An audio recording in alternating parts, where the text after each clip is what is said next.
অনেক মানুষ আসতেন কেদারনাথে, বদ্রীনাথে তপস্যার শান্তির জন্য, অনেক মানুষ আসতেন পর্যটনের জন্য, অনেক মানুষ শ্রদ্ধার সঙ্গে ভগবানের কাছে আসতেন।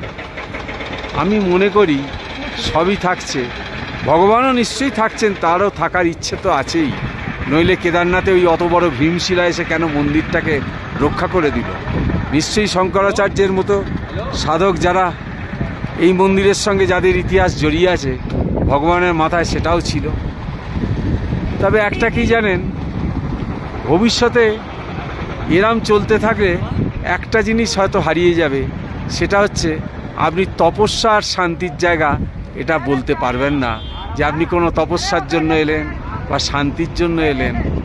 সেটা কতদূর বলা যাবে, আমার তো প্রশ্নচিহ্ন রইল।